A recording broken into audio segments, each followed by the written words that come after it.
what it was like during the golden age of flying. You've probably heard about the golden age of air travel, a period synonymous with images of lavish, opulent silver service, free-flowing champagne, and even onboard cocktail lounges. But was this picture truly as rosy as we imagine? Join us as we take a trip back in time to explore the wonderful aspects and the lesser-known truths about flying in the 1950s and 1960s. The allure of luxury and glamour, when flying was a grand event. Let's start with what made the golden age famous: luxury and glamour. In this era, flying wasn't merely a trip from point A to point B. It was a major event, a social ritual that not everyone had the chance to experience. Prohibitive cost, a privilege for the elite. To truly grasp this exclusivity, let's look at the numbers. A round-trip flight from Chicago to Phoenix in 1955 cost $138. Doesn't sound like much, right? But adjusted for today's value, that's equivalent to around $1,200. Yes, $1,200 for a domestic flight. With such steep costs, flying wasn't for everyone. It was the exclusive privilege of the wealthy elite. It wasn't a common mode of transport for the masses, but a symbol of status and success. When you paid that much, you certainly expected a memorable experience, and airlines went to great lengths to deliver. Atmosphere and passenger attire. Every flight was a party. With those prices, it's no surprise that passengers prepared meticulously for their flights. They didn't just dress nicely, they dressed their absolute best to impress. Men typically wore elegant three-piece suits, crisp, ironed shirts, and tidy ties. Women donned luxurious, elegant dresses, sometimes paired with hats, gloves, and sparkling jewelry. Airlines even encouraged them to dress as if they were attending the theater or opera. This image is a far cry from what we see at airports today, where sweatpants, pajamas, and flip-flops have become common attire. Air travel back then was promoted as a special occasion, where the journey was as important as the destination. This created a formal, classy atmosphere filled with anticipation, something rarely found in modern commercial flights. The in-flight experience, a five-star hotel in the sky. Imagine spending thousands of dollars on a flight and donning your absolute finest attire. You weren't just going from point A to point B. You were stepping into a grand social event, a symbol of status and success. With such an investment, you deserved nothing less than extraordinary, and in the golden age of flying, that's exactly what you received. Back in the 1950s and 60s, the in-flight experience was often described as a five-star hotel in the sky. Here's what made it so unforgettable: unbelievably spacious cabins. Forget the cramped conditions of modern flights. Airplane cabins back then were far less crowded than what we experience today. Picture this. Instead of tightly packed rows, you had incredibly generous legroom and wide, plush seats. We're talking a remarkable 36 to 40 inches of seat pitch, an astonishing number compared to today's standard 28 inches in economy. And the aisles? They were much wider, allowing you to move around comfortably without bumping into your fellow passengers. No class distinction at first. Here's a fascinating twist you might not know. Initially, there was no clear distinction between first class and economy class. It was all one single cabin, with a standard equivalent to today's modern first class experience. Every single passenger was treated like a VIP. Think about that. Everyone flew first class. Hotel rooms in the sky. In more premium cabins, passengers could truly enjoy an experience akin to a hotel room in the sky. You might have had your own private dining table to savor meals undisturbed, or even comfortable bunk beds to recline and rest on longer journeys. The fully equipped lounges were indistinguishable from a luxurious upscale lounge on the ground. Unique in-flight entertainment. And the entertainment? Forget tiny seatback screens or limited streaming options. Some airplanes even featured piano rooms or full-service bars where passengers could truly unwind, mingle, and socialize throughout the flight. Can you imagine sipping a classic cocktail, listening to a melodious piano, all while cruising thousands of feet above the clouds? This wasn't just a mode of transport. It genuinely transformed the flight into a sophisticated social space, a moving party in the sky. The overall experience was promoted as a special occasion, where the journey was as important as the destination, creating an atmosphere of formality and class that is hard to find in modern commercial flights. High-class cuisine, a five-star feast in the sky. If you thought the seating and sleeping experience was luxurious, the in-flight cuisine of the Golden Age surpassed all expectations. Meals on planes were truly a multi-course gourmet experience. Menus were specially designed by renowned restaurant chefs, ensuring quality on par with the most expensive five-star restaurants on the ground. Prepare to salivate when you hear about the dishes served. Fresh, delicious lobster, prime roast beef, premium ribs, often carved fresh from a silver trolley right in front of you, luxurious caviar, and hot soup from large tureens. Everything was served on exquisite real china, crisp white tablecloths, gleaming silver cutlery, and high-quality glassware.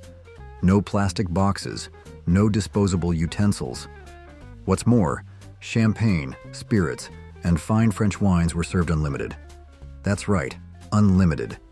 You could ask for as much as you liked. This wasn't just a meal, it was a gourmet party in the clouds. Glamorous flight attendants. Beyond the luxurious cabins and high-class cuisine, the flight attendants were living icons, essential to creating the glamour and prestige of this era. They weren't just servers, but the face of luxury and allure in aviation back then.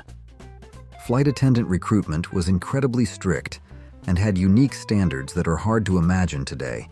They were required to be young, single, and extremely attractive, with strict appearance rules like having to retire before age 30 and not gaining weight.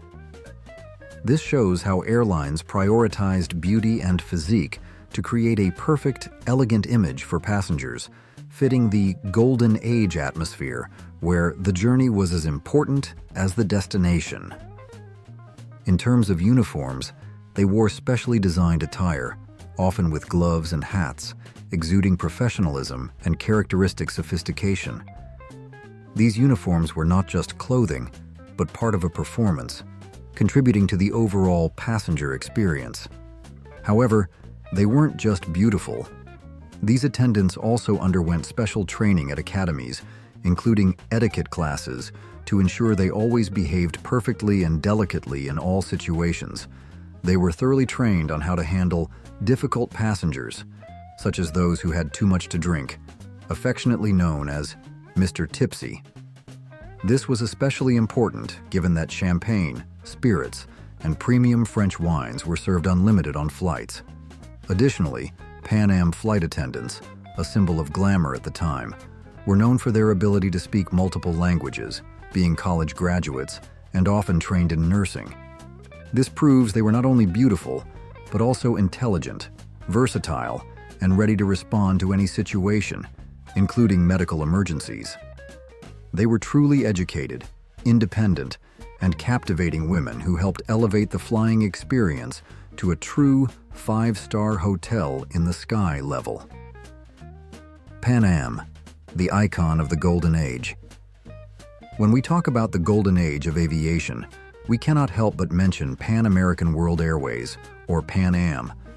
This name isn't just familiar, it's a symbol of glamour and class from this era. Pan Am was famous for its proud slogan, "The world's most experienced airline." They truly defined the concept of international air travel. To demonstrate their pioneering spirit and vision ahead of their time, Pan Am even sold tickets for future flights to the moon. While it was a bold marketing strategy, it showed Pan Am's confidence and unique position in the public mind. Pan Am was dubbed the Ritz-Carlton of airlines, a nickname that speaks volumes about the level of luxury and premium service the airline offered.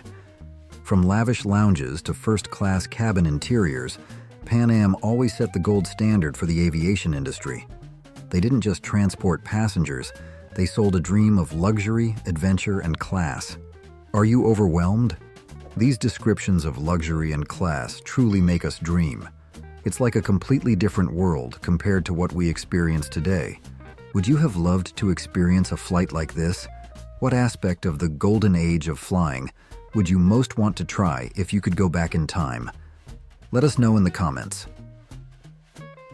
The not-so-golden sides, things we definitely don't miss. Just now, we marveled at the dazzling picture of the golden age. Many of you are probably thinking, I wish I had lived during that era. But as I mentioned in the introduction, behind that glamorous facade were lesser-known truths. Some quite harsh. These are things that perhaps none of us would want to return to. The true, darker sides of the golden era. Prohibitive cost, an unsurmountable barrier for the majority. We talked about the expensive costs earlier, but now let's emphasize it again from a not-so-golden perspective. Flying back then was prohibitively expensive for the vast majority of people. It was truly only for the wealthiest in society. Millions of working-class and middle-class citizens at the time simply couldn't even dream of stepping onto a plane. Air travel wasn't a popular option for the general public, but an exclusive luxury experience. If you weren't super rich, you had almost no chance of reminiscing about this period. Smoking on planes, smoke-filled cabins. This is perhaps one of the most shocking things for us today. Smoking on planes was completely normal until the 1980s. You can see this in many old films, passengers casually lighting up and exhaling smoke right in the cabin. Flight attendants even distributed and lit cigarettes and cigars for passengers as part of the service. Imagine being on a long flight, surrounded by thick cigarette smoke. For non-smokers, or those with respiratory issues, this was definitely a nightmare experience. This was not only uncomfortable, but also led to serious consequences. There were plane fires caused by cigarette butts, which later prompted the installation of fire detection and suppression equipment.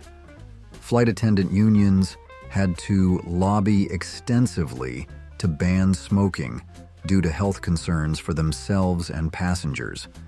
The smoking ban was implemented in phases in the US, with a complete ban on all domestic and international flights by 2000. Even today, some older planes still have ashtrays for passengers to safely extinguish cigarettes if they violate the smoking ban, a lingering relic from the era of smoke flying in the clouds. Aviation safety issues, when every flight was a gamble. While today air travel is considered one of the safest forms of transportation, aviation safety during the golden age was not as guaranteed. It was a quite dangerous time to fly, with frequent accidents. Statistics show you were 4 times more likely to die when flying in 1952 compared to now. This is truly terrifying. There were many serious and fatal aviation accidents. We can list tragedies such as Pan Am Flight 214, 1963, struck by lightning in Maryland, 82 people. South African Airways Flight 228, 1968, crashed due to pilot error shortly after takeoff from Windhoek, Namibia, 123 people. Air New Zealand Flight 901, 1979, crashed into Mount Erebus in Antarctica due to communication and programming errors, claiming the lives of 257 people. A classic example of safety issues is the de Havilland Comet, the world's first commercial jetliner. This aircraft suffered severe structural failures due to metal fatigue and dangerous stress concentrations around its square windows. Yes, you heard that right. Square windows. Pressure from altitude caused cracks and led to the fuselage disintegrating in midair.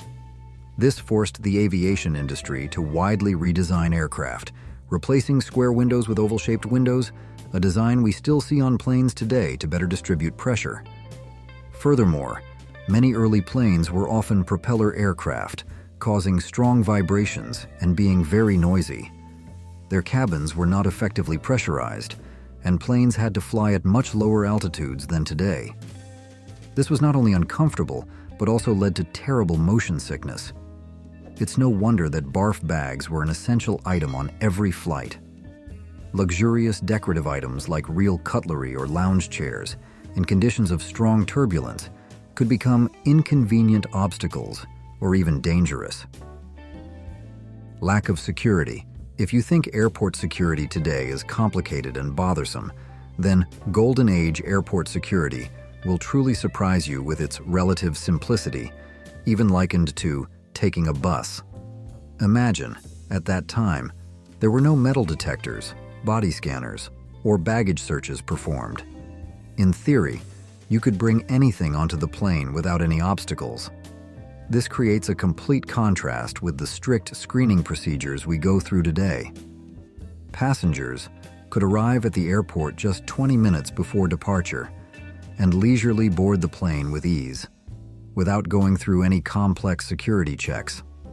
What's even more unbelievable is that friends and family could escort them right to the boarding gate without any identification whatsoever.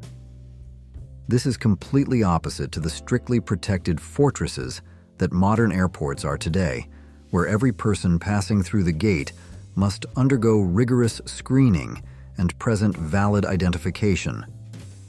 However, this alarming lack of security led to extremely serious consequences, making airplanes an easy target for criminal and terrorist activities.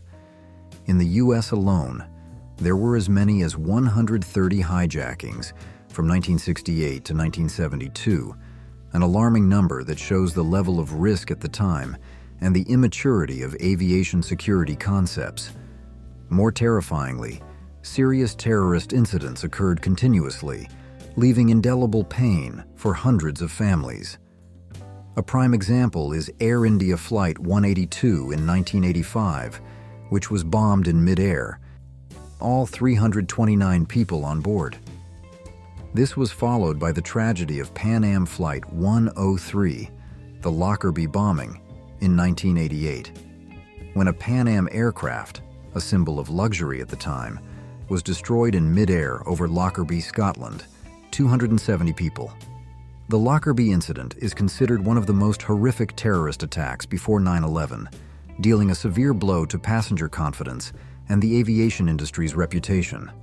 It was these horrific tragedies that forced the aviation industry to completely change its approach to security, abandoning loose simplicity in favor of a robust defense system, turning today's airports into strictly protected fortresses, ensuring maximum safety for millions of passengers every day.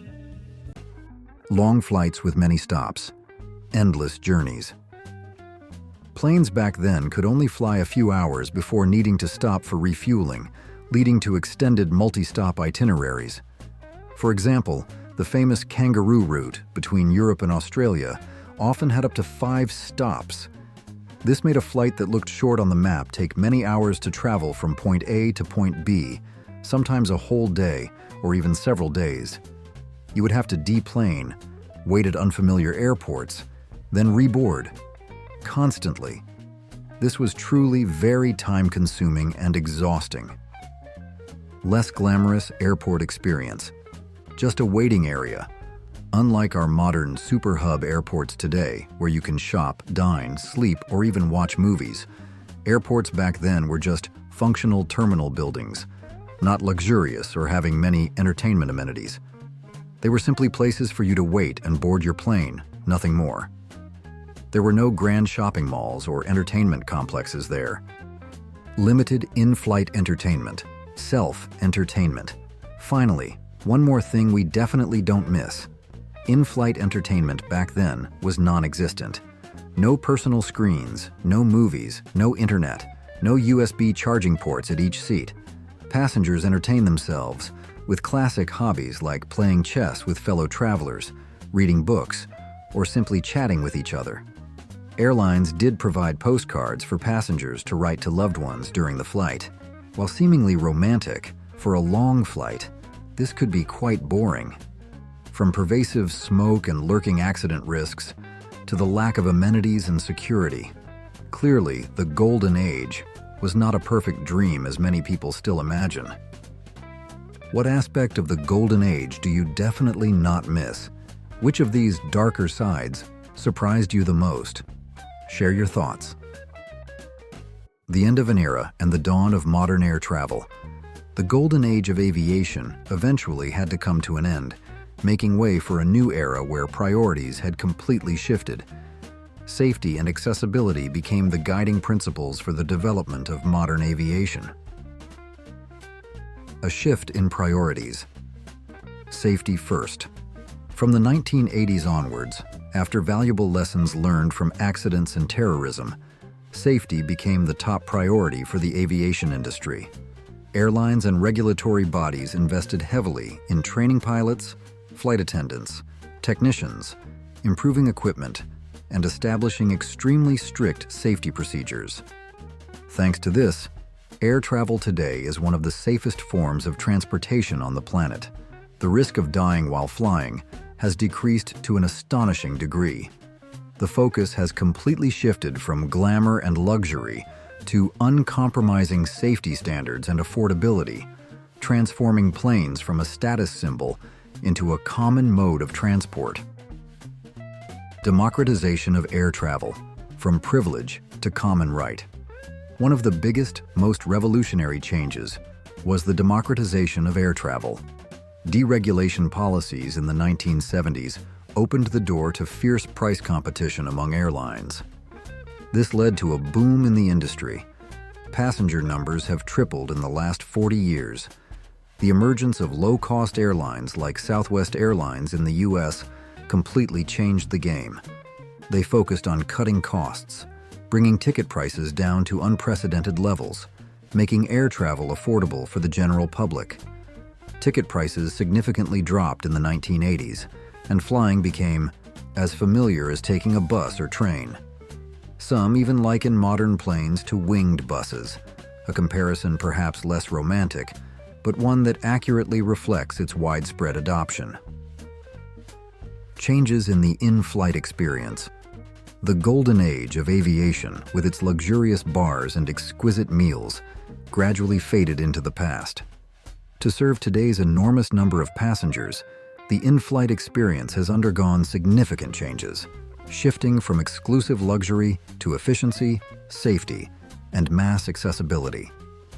One of the most noticeable changes is the optimization of space on planes. Luxurious bars and lounges, once the pride and symbol of the golden age, where passengers could relax, converse, and even listen to piano music in the air, have been completely removed to make way for more seats.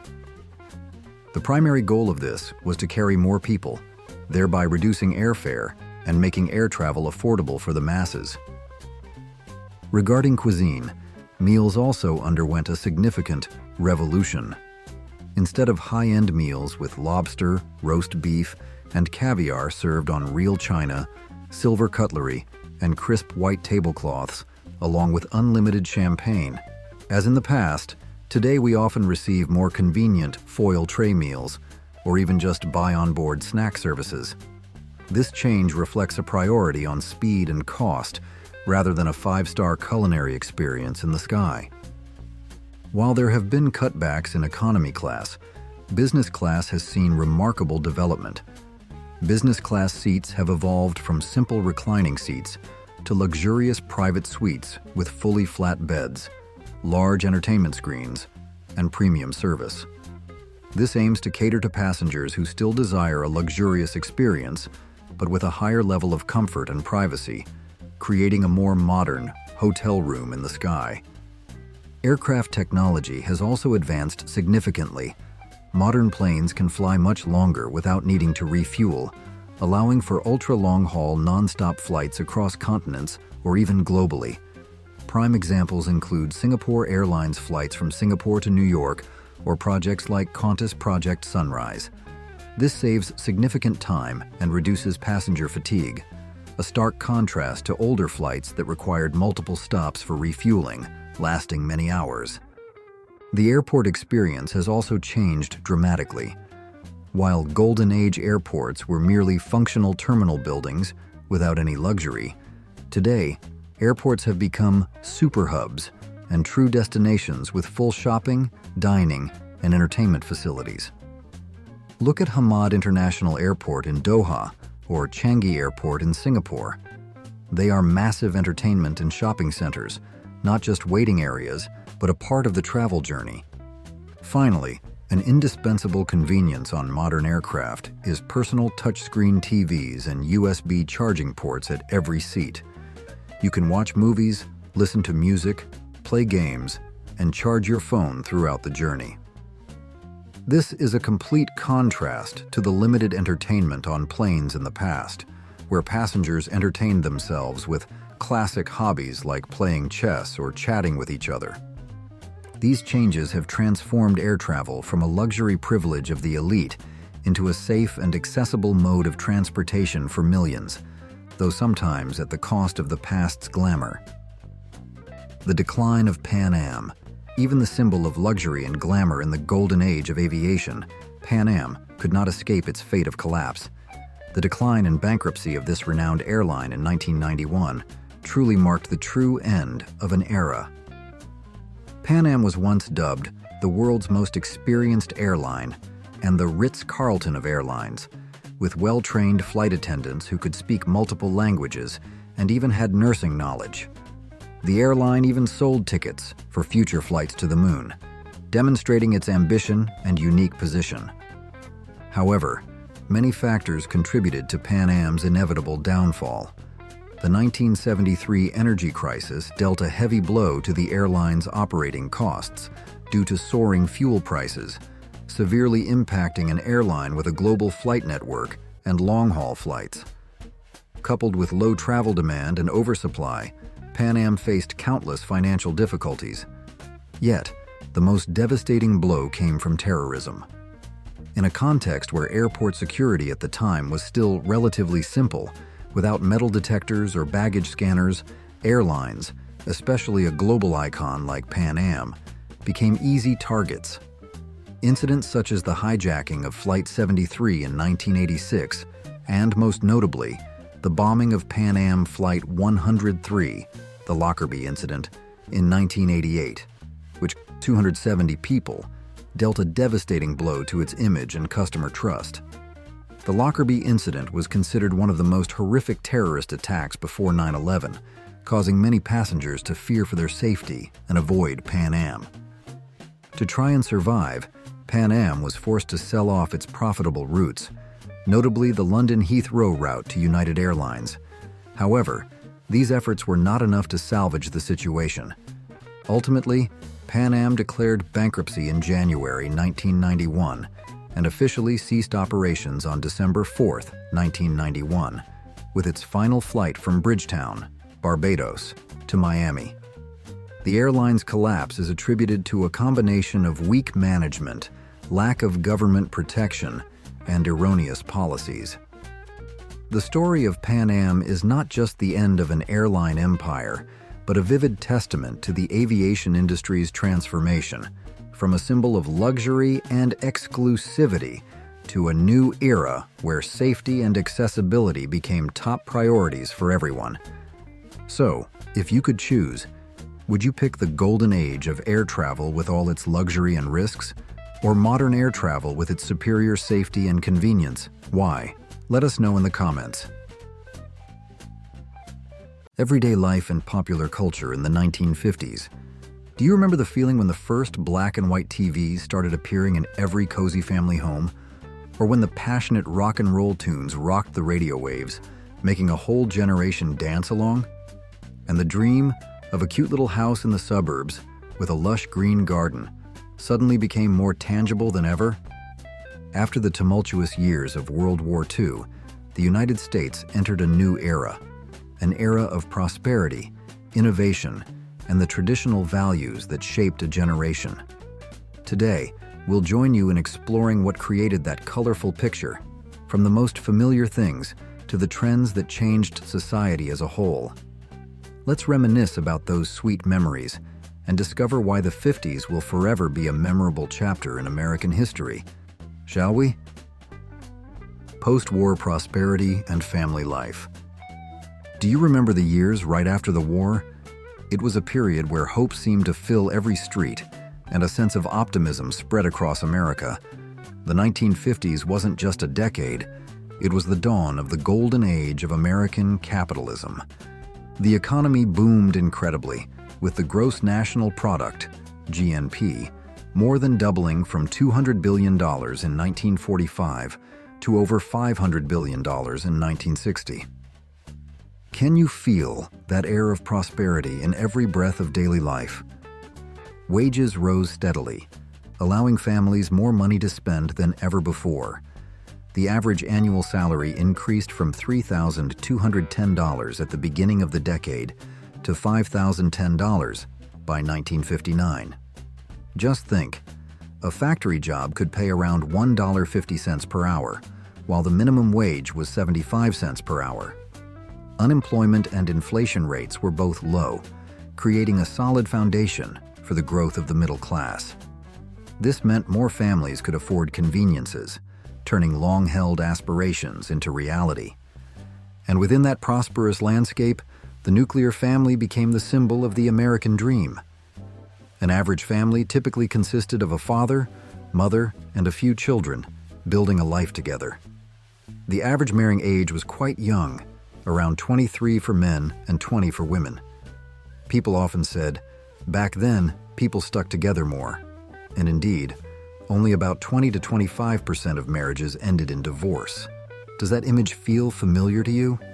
Within the family, gender roles were typically very traditional. The husband was usually the breadwinner, working outside the home, while the wife stayed home to care for the family, raise the children, and manage household chores. Books and magazines of the era often encouraged women to focus on their roles as wives and mothers. While this was considered traditional and common, we must also acknowledge that it caused dissatisfaction for some women who yearned for a more meaningful life, a career of their own. What do you think about that? But despite these defined roles, family cohesion remained central to 1950s life. Families didn't just share a home, they were a close-knit unit, eating together, going out, and doing daily activities. Dinner wasn't just about refueling, it was a time to share, chat, and connect after a long day. And speaking of children, child rearing was particularly emphasized by 1950s parents. They played a very active role in their children's lives, not only nurturing and caring, but also guiding them as they grew up, and disciplining when necessary. Do you remember Dr. Benjamin Spock's book, The Common Sense Book of Baby and Child Care? This book became a guide for millions of parents, advising them to trust their instincts and, more importantly, to treat their children as independent individuals. Quite a progressive mindset for that era, wasn't it? So, in the context of the 1950s family, what do you think was the most core value passed down from generation to generation? Entertainment transforms, the golden age of television. You might remember a magic box gradually appearing in your family's living room, completely changing the way we entertained ourselves, right? That was television, the new star of the 1950s. At the beginning of the decade, only about 9% of American households owned a TV, a rather modest number. But by 1959, this number had soared to 90%, an astonishing boom, wasn't it? By 1950, 4.4 million American families had TVs in their homes. The black and white TV became an indispensable part of daily life, a new member of the family. Watching TV shows in the evening became an indispensable family entertainment activity. The whole family would gather together, laughing and eagerly following the stories unfolding on screen. Do you remember evenings like that? Many shows became legendary.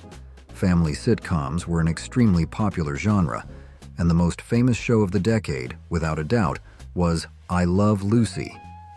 Lucy Ricardo and Ricky Ricardo brought millions of laughs to audiences across America. Besides that, other shows like Leave It to Beaver, The Adventures of Ozzie and Harriet, Father Knows Best, and The Honeymooners were also familiar names, truly reflecting American family life at the time. Beyond comedies, adult entertainment was also very diverse. You might have spent weekend evenings following the suspense of Alfred Hitchcock Presents or the thrilling cases of Perry Mason. And certainly, no one could forget the spectacular performances on The Ed Sullivan Show or the charm of The Lawrence Welk Show, The Milton Berle Show, and The Jack Benny Program. These shows introduced a host of new talents and trends to the public. And for children, the world of cartoons and adventures also blossomed on the small screen. Did you grow up with Captain Kangaroo, Howdy Doody, or as a member of the Mickey Mouse Club with its cheerful tunes? And The Adventures of Superman surely made many boys dream of flying through the sky, right? Right?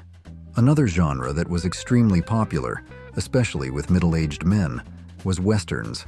Stories of cowboys, gunfights, and the spirit of justice captivated audiences. Shows like Gunsmoke, The Rifleman, Wagon Train, Maverick, The Lone Ranger, and Have Gun Will Travel became must-watch names every week. The rise of suburbia. The American dream takes shape. Do you remember the feeling of wanting to escape the noise and crowds of the city to find a more spacious living environment, a more peaceful life?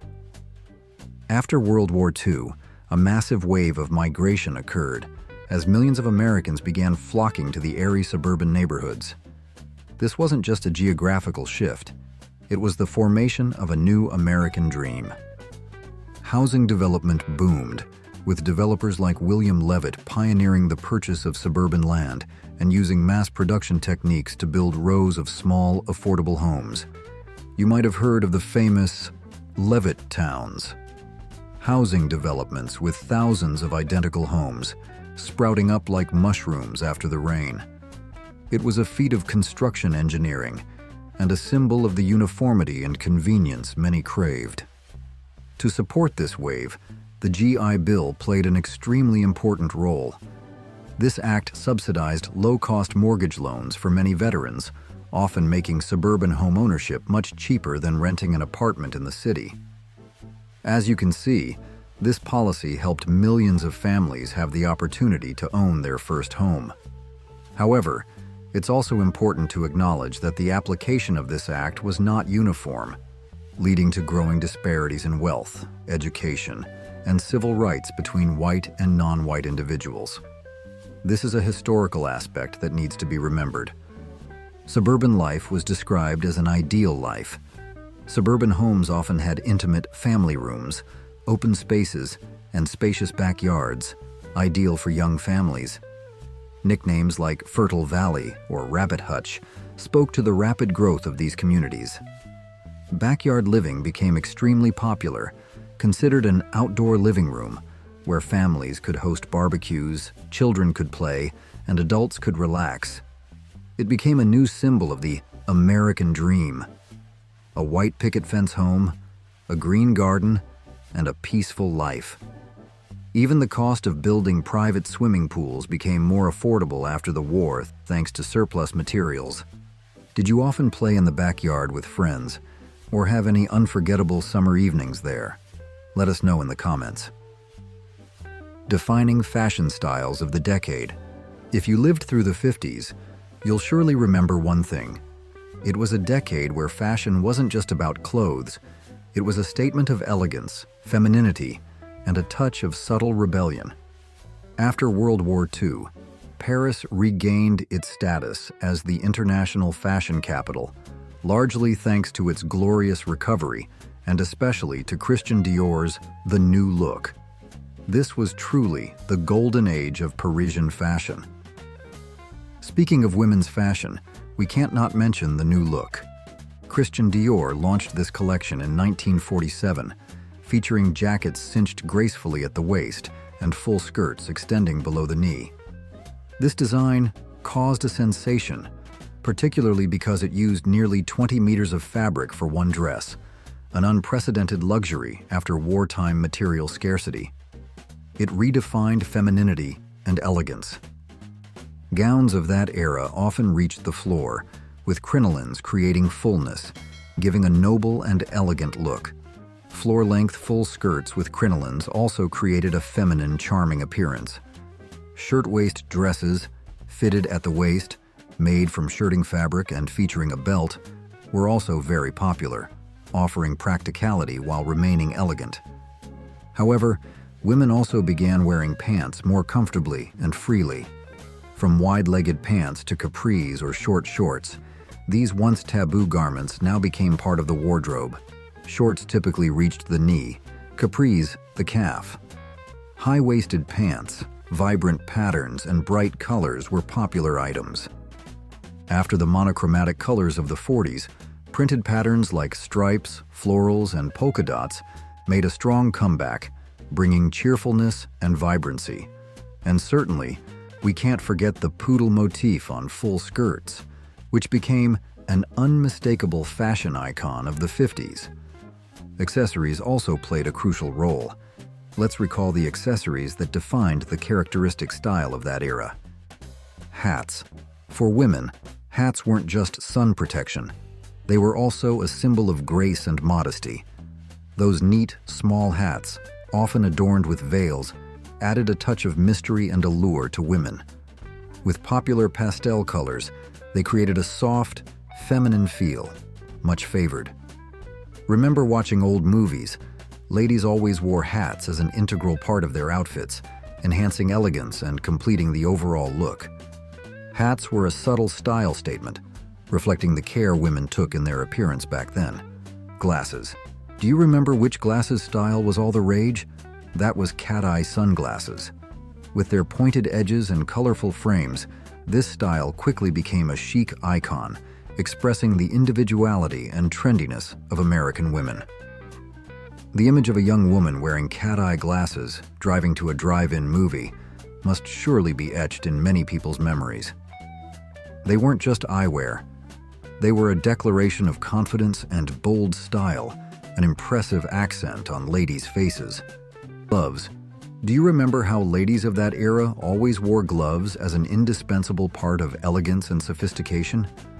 Those elbow-length gloves were often paired with evening wear or elegant outfits, enhancing a noble and refined look.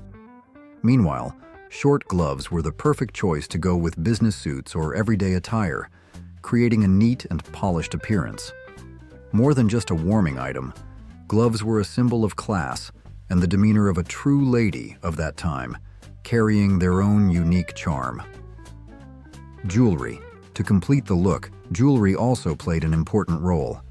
Pearls, whether real or fake, were always a top choice, becoming an iconic necklace type for elegance and luxury. Additionally, plastic beads were very popular, offering diverse, cheerful, and versatile jewelry pieces. Do you remember those brightly colored plastic bead necklaces?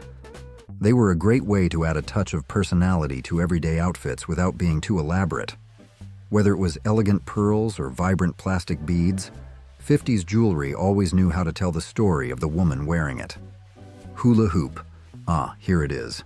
Speaking of the 50s, how can we forget the hula hoop?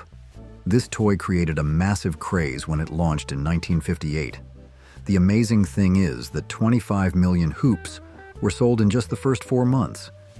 It wasn't just a toy. It was an indispensable part of popular culture, bringing joy and activity to both children and adults of that era. The whole neighborhood competed to hula. Laughter echoed everywhere, becoming a symbol of carefree optimism and simple fun. Bobby socks. For young girls, short white socks, bobby socks, were an indispensable accessory. They were often paired with knee-length full skirts, poodle skirts, a very distinctive style of this decade. This style created a cute, energetic look and was a symbol of youth in this decade. Do you remember those pristine white bobby socks worn with loafers? They were a characteristic image of teenage girls, offering a youthful, comfortable yet very fashionable look. It was an inseparable part of school fashion at the time, a sweet and carefree touch of adolescence. These accessories weren't just items. They also depicted a part of the atmosphere, spirit, and lifestyle of Americans in the 1950s, a period full of memorable changes and recollections.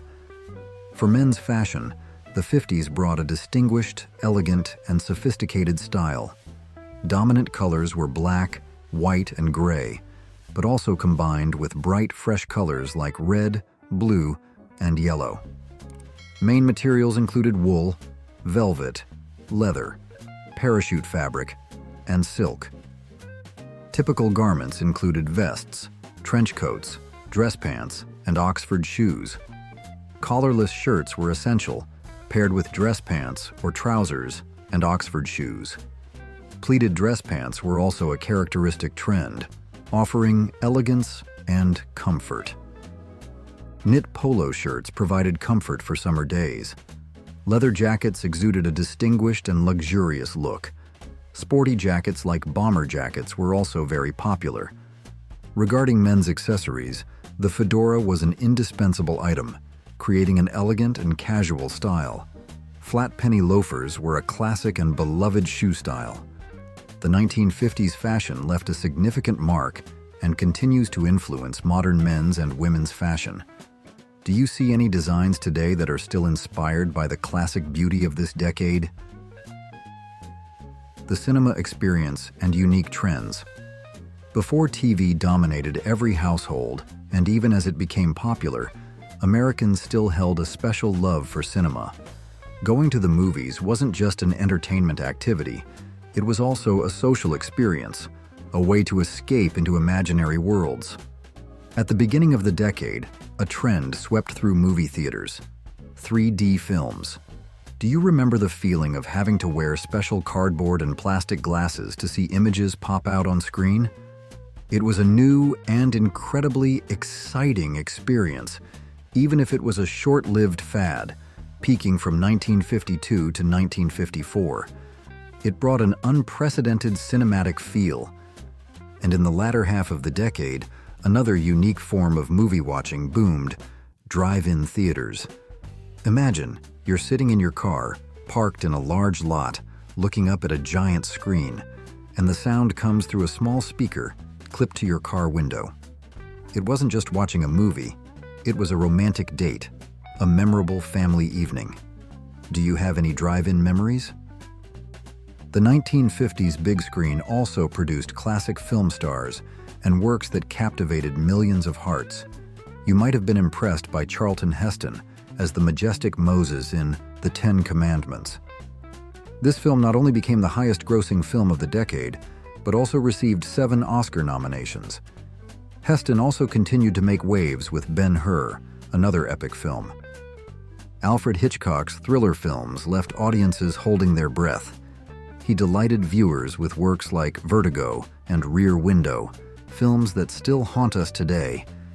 And how can we forget the Hollywood icons who became legends? Marilyn Monroe, with The 7-Year Itch and Some Like It Hot, became a household name, an icon of beauty and glamour. James Dean, with his rebellious and captivating looks, became one of the decade's heartthrobs, with roles in Giant, East of Eden, and Rebel Without a Cause. Marlon Brando also made a huge splash with his intense, introspective roles in A Streetcar Named Desire and On the Waterfront. Audrey Hepburn and Elizabeth Taylor also captivated American audiences with their talent and beauty. Even animated films had a golden decade.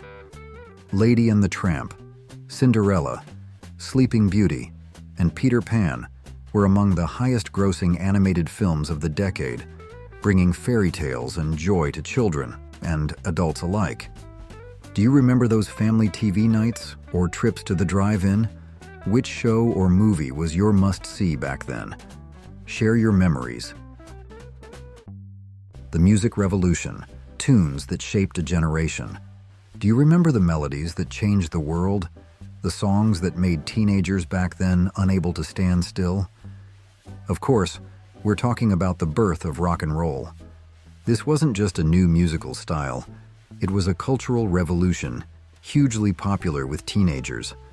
Rock and roll paved the way for rockabilly music from talented artists like Jerry Lee Lewis and Johnny Cash. And from that revolution, legendary music icons emerged, names that are still mentioned with admiration today. Elvis Presley, none other than the king of rock and roll, had 12 #1 hits in this decade. Alongside Elvis, Chuck Berry, Buddy Holly, and Jerry Lee Lewis became shining stars, shaping the sound of a generation. But the 50s wasn't just about rock and roll. It was also a diverse musical landscape. Singers like Frank Sinatra, with his warm and emotional voice, solidified his reputation with classic concept albums like In the Wee Small Hours, 1955, and Frank Sinatra Sings for Only the Lonely, 1958. Rosemary Clooney, Dean Martin, and Eddie Fisher were also beloved names, bringing smooth, romantic melodies. In the world of country music, Hank Williams, Patsy Cline, Gene Autry, and Chet Atkins were also very famous, bringing everyday stories and rustic, relatable melodies. And how can we forget the TV show, American Bandstand? This show was incredibly successful in introducing many new rock and roll artists to American audiences for the first time, becoming a bridge between music and millions of homes. Additionally, the 50s saw the rise of the LP vinyl record, replacing shorter 78 shellac records. Ampex's first 8-track recorder, launched in 1955, significantly enhanced technical capabilities and revolutionized record-making, opening new horizons for the music industry. Sports, endless passion. If you grew up in the 50s, you'd know that Americans' passion for sports was endless, and this decade brought memorable moments and unforgettable legends. Baseball, Major League Baseball, still held its place as the national pastime. Over 15 million tickets were sold almost every year during the decade. Audiences witnessed some of the greatest players of all time, like Yogi Berra, Stan Musial, Ted Williams, Mickey Mantle, and Ernie Banks. Do you remember any of their plays? Football, National Football League, also produced many notable players such as Raymond Berry, Otto Graham, Bobby Lane, Frank Gifford, Lou Groza, Dick Night Train Lane, and Jim Brown. In college football, Coach Bud Wilkinson and the University of Oklahoma impressed the nation with a 47-game winning streak and 3 national championships. These games became hot topics of conversation every week. Boxing was one of the most popular sports in America, attracting millions of spectators. Sugar Ray Robinson and Jake LaMotta were both famous boxers with classic matches. And how can we forget Rocky Marciano, the heavyweight champion from September 1952 to April 1956? He was a symbol of strength and willpower. The nascent National Basketball Association, NBA, also produced memorable players, with Neil Johnston, Dolph Schayes, Bob Pettit, and George Mikan being some famous players, laying the groundwork for the great league it is today. Were you a fan of any particular sport in the 50s? Was there a team or player you idolized? The rise of fast food culture. Do you remember the days when eating wasn't just about savoring a meal, but also an experience of speed and convenience? The 1950s was the birthplace of fast food culture as we know it today. The concept of fast food emerged to meet the needs of a large number of busy commuters, travelers, and workers who didn't have time to wait for traditional meals. This type of food was mass-produced, with the top priority being speed of service. Drive-through. Restaurants first became popular in the United States in the 1950s, allowing you to get your meal without leaving your car, and the term fast food was recognized by Merriam-Webster Dictionary in 1951, officially solidifying a new cultural phenomenon. Let's remember the pioneering restaurant chains that shaped this industry. Burger Chef. Founded in 1954 in Indianapolis, Burger Chef introduced the Triple Threat, the nation's first combo meal, for just 45 cents for a burger, fries, and a drink. By 1973, Burger Chef proudly stood as one of America's largest fast food empires, with over 1,000 locations. Their Big Chef and Super Chef burgers kept customers coming back for more. White Castle. Born in 1921, White Castle is considered the first hamburger chain. They sold hamburgers for just 5 cents each. At its peak in the 1950s, White Castle had over 230 locations nationwide, with bright, white, fortress-like buildings and stainless steel counters. Do you remember the aroma of those hot, square mini burgers with chopped onions and melted cheese? Geno's Hamburgers.